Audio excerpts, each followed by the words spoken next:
پہلی تاریخ کو 11 بجے دن اختر روڈ سے اس کو گرفتار کیا گیا اور ہم تھانہ پھولگران کے حدود میں اور حمزہ علی جو بلاک فیکٹری چلاتا ہے اور گیرج کا کام کرتا ہے، کنسٹرکشن کا کام کرتے ہیں، ہمارے ساتھ جو ہے کم از کم 15 سے 20 لوگ کام کرتے ہیں نا۔ تو ہماری یہ غلطی ہے کہ ہم مزدوروں کو اپنے ملک میں روزگار دے رہے ہیں نا، اتنے غریب لوگ ہمارے ساتھ کام کرتے ہیں، ان کے گھروں کے چولہے جل رہے ہیں، اور یہ بجھانے کے لیے ایسے تمام لوگوں کو جو ہے مختلف اسلام آباد کے جتنے بھی تھانے ہیں سب نے بے گناہ لوگوں کو پکڑا ہے، چاہے کوئی وہ پنجابی ہے، چاہے کوئی پٹھان ہے، چاہے کوئی بھی ہے، سوئے ہوئے لوگوں کو اتنی غربت ہے، مزدوروں کو اور ایسے لوگوں سب کو۔ یہ پی ٹی آئی کا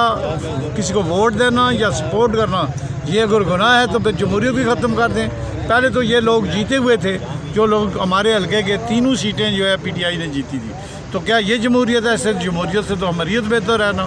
کہ اس میں کم از کم جو جیتتا ہے نا اس کو سیٹ تو دی جاتی ہے، کسی کو انہوں نے سیٹ نہیں دی ہے، اور ہمارا روزگار جو ہے آج 16 دن ہو گئے ہیں۔ میں ایک باپ ہونے کی حیثیت سے اور میں ایک سیاسی ورکر ہوں، میں نے تو 83 میں بھی اے آر ڈی کی تاریخ میں حصہ لیا ہے۔ اچھا بتائیں، آپ کا بیٹا کہاں پہ تھا جب اٹھایا گیا اس کو، اور وہ کیا کام کیا کرتا ہے؟ وہ ایک بلاک فیکٹری چلاتا ہے جی، کنسٹرکشن کا کام ہے، تو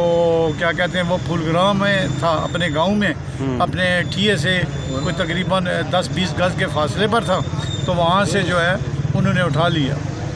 تو پھر وہاں سے رات کو اس تھانہ میں رکھا، تھانہ پھولگران کے حدود میں، اور صبح سویرے 7 بجے وہاں سے نکال کر یہ لے گئے ہیں تھانہ کوسار کی حدود میں۔ وہاں پہ اس کی گرفتاری 26 تاریخ کے پرچے میں 1033 مقدمہ نمبر میں جو ہے